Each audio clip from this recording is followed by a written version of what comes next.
ఈరోజు కార్తీక దీపం సీరియల్లో దీపాకి చెప్పమ్మా నువ్వు ఏమనుకుంటున్నావు మనసులోని అని సుమిత్ర అడిగితే నేను అమ్మ ఒడిలో తల పెట్టుకొని పడుకుంటాను అంటుంది. అయితే నీకు నేను అమ్మనే నువ్వు వచ్చి పడుకో అని చెప్పేసి దీపని ఒళ్ళో పడుకుని పెట్టుకుంటుంది. అప్పుడు జోష్న అక్కడికి వస్తుంది. ఇది ఇలాంటి పని ఏదో చేస్తుందని నేను ముందే అనుకున్నాను అని అనుకుని మనసులో నేను దీనికి దరిదాపులు రానికుండా చేస్తానని అన్నాను, కానీ ఇది లోపలికి వచ్చేసింది అనేసి గుర్తు చేసుకొని మమ్మీ అని పిలుస్తుంది జోష్న. ఏమ్మా అని అడుగుతుంది సుమిత్ర. ట్యాబ్లెట్లు వేసుకున్నావా లేదో అమ్మా అందుకనే అని అంటుంది జోష్న. వేసేసుకున్నానమ్మా అని అంటుంది. దీప లేకపోతుంటే నువ్వు పడుకో దీప అని చెప్పేసి సుమిత్ర అంటుంది. ఏంటి మమ్మీ దీప మామూలుగా పడుకోలేదా అని అడుగుతుంది జోష్న. జో ఈవేళ ఇప్పుడు మా అమ్మకి అమ్మమ్మే, అందుకనే అమ్మ వాళ్ళలో మా అమ్మ పడుకుంటుంది, మా అమ్మ వాళ్ళలో నేను పడుకుంటాను అని చెప్తుంది శౌర్య. కోపంతో బయటికి వెళ్ళిపోతుంది జోష్న. బయట కార్తీక్ని చూసి కూడా వెళ్ళిపోతుంది. అప్పుడు కార్తీక్ను దశరథ చూసి చాలా సంతోషిస్తారు. ఎందుకంటే దీపని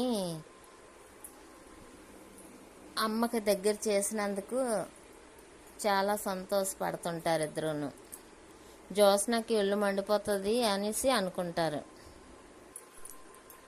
దీప నీ కోరిక తీరింది అని అనుకుంటాడు కార్తీక్. జోష్నకి ఇది చూసినందుకు ఇంకా రాత్రికి నిద్ర పట్టదని అని కూడా అనుకుంటాడు కార్తీక్. జోష్న కోపంగా రూమ్లోకి వెళ్తుంది. రూమ్లోని కాంచన చూసి ఏంటి ఇంకా పడుకోలేదు నువ్వు ఎక్కడికి వెళ్ళావు అని అడుగుతుంది. నీకు నిద్ర పట్టట్లేదా అని అడుగుతుంది. నిద్ర పట్టట్లేదు అనేసి అంటుంది. ఎందుకేం నిద్ర పట్టట్లేదు అంటే దానికి కారణాలు ఉంటాయా, నాకు నిద్ర పట్టట్లేదు అంటే పట్టట్లేదు అంటుంది జోష్న. దీన్నే పెళ్లి జబ్బు అంటారు. పెళ్లి జబ్బు అంటే సరిగ్గా నిద్ర పట్టదు, అలాగని ఉదయం తినాల్సిన టిఫిన్ మధ్యాహ్నం తింటారు, మధ్యాహ్నం తిన్నది రాత్రి తింటారు, అందరిలో కలిసిన్నా కూడా ఒంటరిగా ఫీల్ అవుతుంటారు అనేసి అంటుంది కాంచనం. అయితే నా పెళ్ళి తొందరగా నీ కొడుకే కదా చెయ్యాలి, చెయ్యమను అంటుంది జోష్న. చేస్తాడే నైనా, నువ్వు చాలా తెలివైన దానివి, మీ నాన్నని తాతని వదిలేసి నీ బాధ్యత అంతా నా కొడుకు మీద పెట్టావు. నేను పెట్టలేదు, నీ కొడుకే పెట్టేలా చేశాడు అని జోష్న అంటుంది. పాపం వాడు మాత్రం ఏం చేస్తాడు, వాడి చుట్టూ దారంలాగా పట్టుకొని లాగుతుంటే అంటుంది కాంచన. పెద్దోళ్ళందరూ మోసం చేస్తే ఎలాగే ఉంటుంది అంటుంది జోష్న.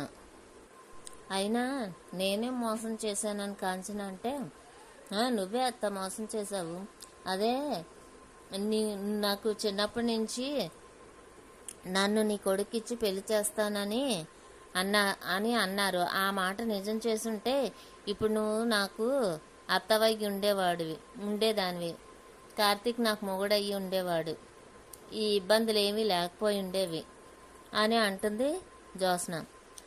అమ్మో నిన్నుగా నేను కోడలను చేసుకొని ఉండుంటే నన్ను ఎప్పుకొని తినేదానివే అని అంటుంది జోష్న. అన్ని బతకనివ్వవు అని అంటుంది కాంచన. అందుకు దీపం చేసిందంటే దీపం నీకంటే 100 రెట్లు మంచిది, ఎందుకంటే వాడిని హ్యాపీగా ఉంచుతుంది, అది చాలే నాకు, అది చాలు అంటుంది కాంచన. అందుకేనా పని చేసావు, నిన్ను పెళ్లి చేసుకోలేదని మాకు ఇన్ని కష్టాలు పెట్టిస్తున్నావు. అయినా సరే నీ వల్లనే మీ అమ్మ బెంగ పెట్టుకొని ఉన్నది అనేసి అంటుంది. నా వల్ల మీ వదిన కూడా మీ వదిన కూడా నువ్వు మోసం చేసావు అని ఆడపడుచులందరూ దెయ్యాలంటూలే అనేసి అంటుంది జ్యోత్స్న. ఉండవే ఉండు, నీ పని చెప్తాను అని ఫోన్ తీస్తుంది కాంచన. ఫోన్ ఎవరికి అని అడుగుతుంది జ్యోత్స్న. ఇంకెవరికి, మా నాన్నకు ఫోన్ చేసి మీ నాన్న రమ్మంటాను అంటుంది కాంచన. వద్దులే తల్లి, నీకు దండం పెట్టే, నేను పడుకుంటాను అని చెప్పేసి పడుకుండిపోతుంది. నన్ను అందరూ బ్లాక్మెయిల్ చేసేవాళ్లే అని జ్యోత్స్న అనుకుంటూ నిద్రపోతుంది. ఏంటి అంటున్నావు అని కాంచన అంటే, ఏం కాదు గుడ్ నైట్ అని చెప్తున్నాను అంటుంది జ్యోత్స్న. నీకు తగ్గవాడిని తెచ్చి పెళ్లి చేస్తే గాని నీకు కుదరదు అని కాంచన అంటుంది. ఇలా ఉండగా అక్కడ, నేను నీ కొడుకుని తప్ప ఇంకెవరిని చేసుకోను, నువ్వే చూస్తావు కదా అని అంటుంది జ్యోత్స్న. జ్యోత్స్న నిద్రపోతుంది. జ్యోత్స్నకి పూజ గదిలోంచి గంట సౌండ్ గట్టిగా వినిపిస్తుంది. ఏంటి ఇంత గట్టిగా పూజ ఎవరు చేస్తున్నారు? అమ్మ ఈ మధ్య పూజ చేయట్లేదు కదా బాలేని కాంచి. గ్రానీ అయ్యి ఉంటుంది. ఇప్పుడే తన పని చెప్తానని చెప్పేసి వెళ్తుంది. గ్రానీ అని అంటుంది. ఏమే అంటే, పూజ నువ్వు చేయట్లేదా అంటే, నేను చేయట్లేదా అంటుంది పారిజాతం. కింద దిగితే శౌర్య అని అడుగుతుంది. పూజ నువ్వు చేస్తున్నావా అంటే, లేదు జో అటు చూడు అనేసి అంటే, అటు చూడగానే దీప పూజ చేస్తూ ఉంటుంది. ఏంటి నువ్వు ఇప్పుడు అంత గట్టిగా కట్టి ఈవేళ పూజ చేస్తున్నావు? ప్రశాంతంగా నిద్రపోదాం అనుకున్నాను, ఇవాళ హాలిడే కాబట్టి, అయినా నిద్ర లేకుండా చేస్తున్నావు అని అంటుంది జ్యోత్స్న. ఎప్పుడైనా పూజ చేస్తేనే కదా తెలిసేది. చూడు ఈ దీప ఉదయాన్నే లెగిసి తులసి కోటకి పసుపు రాసి కుంకుమ బొట్టు పెట్టి దీపం వెలిగించి ఇంట్లో నెగిటివ్ ఎనర్జీ పోవడానికి సాంబ్రేణి ధూపం వేసింది. అలాగే చంటిదాన్ని కూడా చిన్నదానితనం నుంచే తన బాటలో నడిచేలాగా చేస్తుంది అని అంటాడు శ్రీమన్నారాయణ. అవును, నా కూతురు పుట్టింట్లో అడిగి పెట్టిన మొదటి రోజే నా కూతురు దేవాలయంలా మార్చేసింది ఇంటిని అని దశరథ అంటాడు.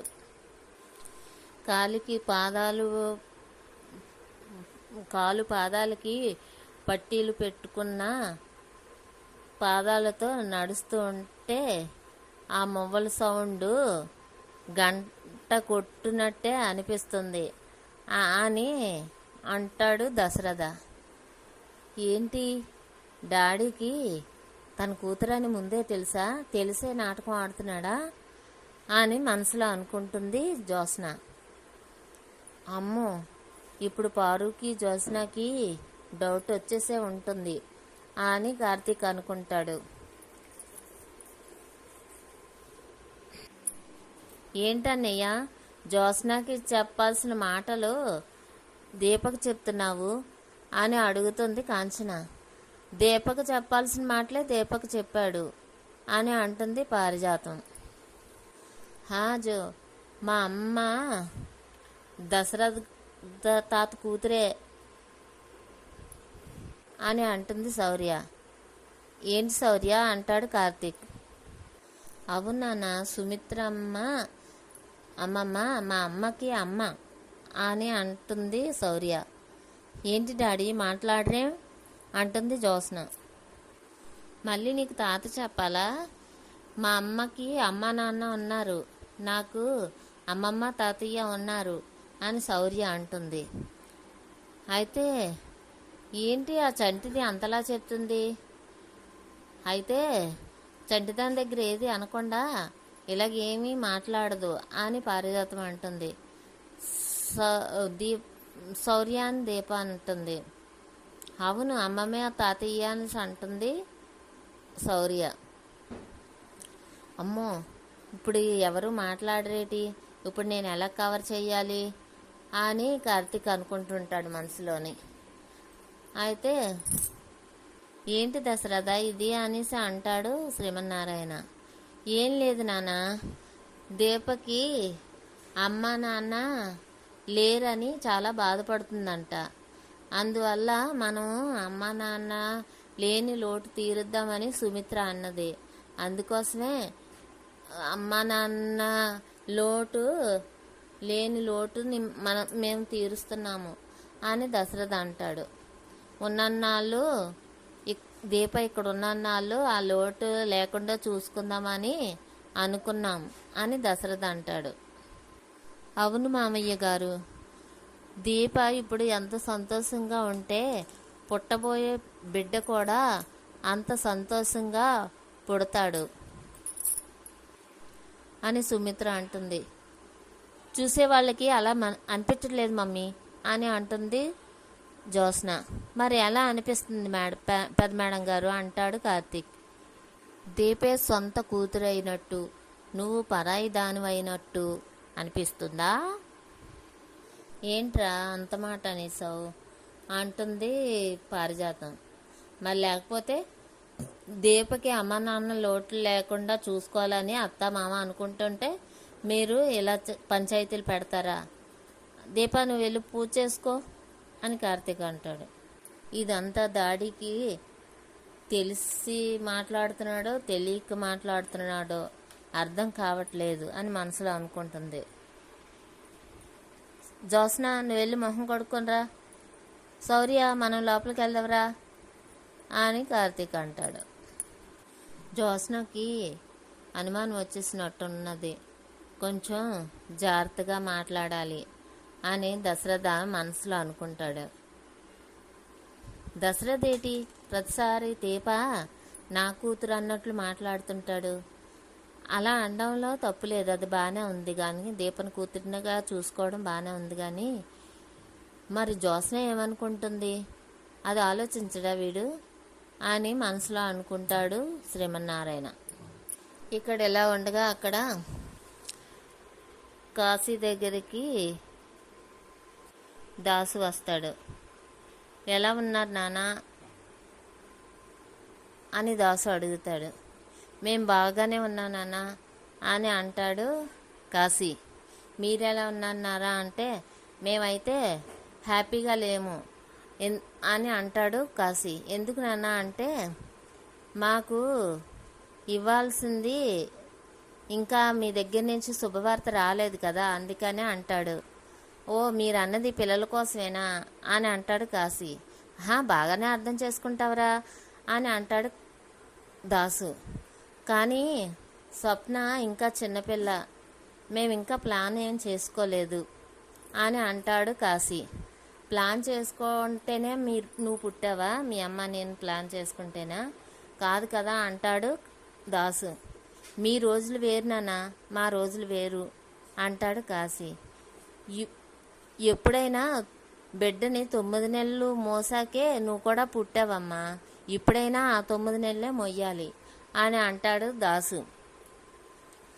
అయితే మగాడి కంట ఆడది ఎప్పుడు చిన్నదైనా కూడా తన మనసు చాలా పెద్దగా ఉంటుంది. ఎందుకంటే బరువు బాధ్యతలు మొగాడి కంటే ఆడదే బాగా చూసుకోగలదు. ఒకవేళ ఒక తన ఇంటికి భార్య చచ్చిపోతే, కూతురు పుట్టాక భార్య చచ్చిపోతే ఆ ఇంటికి అమ్మ అవుతుంది. అదే కొడుకు పుడితే కొడుకులాగానే ఉంటాడు. అంత బరువు బాధ్యతలు కూతురైతే మొయ్యగలదు, అమ్మ కిందే చూసుకుంటుంది ఆ ఇంటిని అని అంటాడు దాసు. లేనిపోని ఆలోచనలు పెట్టుకోకుండా అమ్మాయితో మాట్లాడు సరేనా అని దాసు అంటాడు. అలాగే నాన్న అంటాడు కాశీ. వస్తానరా అంటాడు దాసు.